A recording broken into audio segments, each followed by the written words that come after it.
কেইদিনমান আগতে মই ব্ৰডকাষ্টত কৈছিলোঁ যে অহা 6 তাৰিখে আমি নিযুত মইনা আঁচনিৰ ধন 6 তাৰিখৰ পৰা আমি বিতৰণৰ শুভ আৰম্ভণি কৰিম।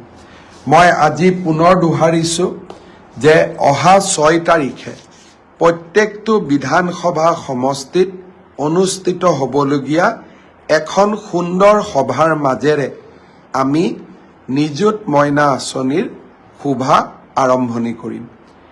এই মাহত আমি সকলো ছাত্ৰীক একোখনকৈ ড্ৰাফ্ট দিম আৰু অহা মাহৰ পৰা অৰ্থাৎ নৱেম্বৰ মাহৰ পৰা এই ধন ডিবিটি যোগে সকলো ছাত্ৰীৰ এই আঁচনিত যোগ্য বুলি বিবেচিত হোৱা প্ৰতিগৰাকী ছাত্ৰীৰ বেংক একাউণ্টলৈ আমি ট্ৰান্সফাৰ কৰিম।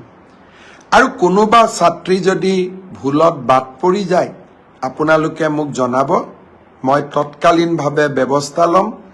মই বিশ্বাস কৰোঁ যে উচ্চতৰ মাধ্যমিকত প্ৰথম বৰ্ষত নামভৰ্তি কৰা ছাত্ৰী, স্নাতক পৰ্যায়ত নামভৰ্তি কৰা প্ৰথম বৰ্ষৰ ছাত্ৰী আৰু বিশ্ববিদ্যালয়ত নামভৰ্তি কৰা প্ৰথম বিভাগৰ ছাত্ৰী সকলোৱে এই আঁচনিৰ হিতাধিকাৰী ৰূপে যোগ্য। কোনোবাই যদি এই আঁচনিৰ পৰা বাদ পৰিছে আমাক নিশ্চয় জনাব।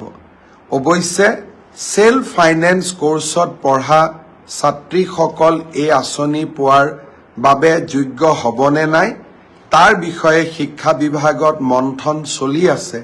সেইবাবে সেল্ফ ফাইনেন্সত পঢ়া ছাত্ৰীসকলক কিছু দিন অপেক্ষা কৰিবৰ বাবে মই অনুৰোধ জনাম। অহা 6 তাৰিখে আমি নিযুত মইনা আঁচনিৰ ধন 6 তাৰিখৰ পৰা আমি বিতৰণৰ শুভ আৰম্ভণি কৰিম। মই আজি পুনৰ দোহাৰিছোঁ যে অহা 6 তাৰিখে প্ৰত্যেকটো বিধানসভা সমষ্টিত অনুষ্ঠিত হ'বলগীয়া এখন সুন্দৰ সভাৰ মাজেৰে আমি নিযুত মইনা আঁচনিৰ শুভা আৰম্ভণি কৰিম।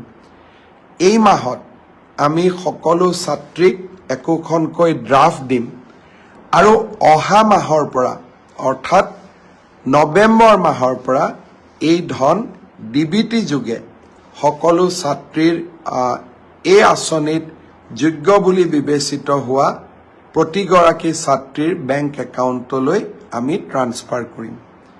আৰু কোনোবা ছাত্ৰী যদি ভুলত বাদ পৰি যায় আপোনালোকে মোক জনাব, মই তৎকালীনভাৱে ব্যৱস্থা ল'ম।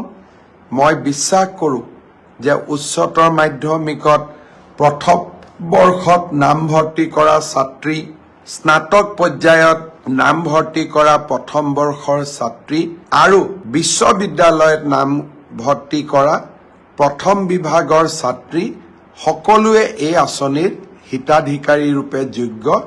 কোনোবাই যদি এই আঁচনিৰ পৰা বাদ পৰিছে আমাক নিশ্চয় জনাব। অৱশ্যে সেল্ফ ফাইনেন্স কোৰ্চত পঢ়া ছাত্ৰীসকল এই আঁচনি পোৱাৰ বাবে যোগ্য হ'বনে নাই তাৰ বিষয়ে শিক্ষা বিভাগত মন্থন চলি আছে। সেইবাবে সেল্ফ ফাইনেন্সত পঢ়া ছাত্ৰীসকলক কিছু দিন অপেক্ষা কৰিবৰ বাবে মই অনুৰোধ জনাম।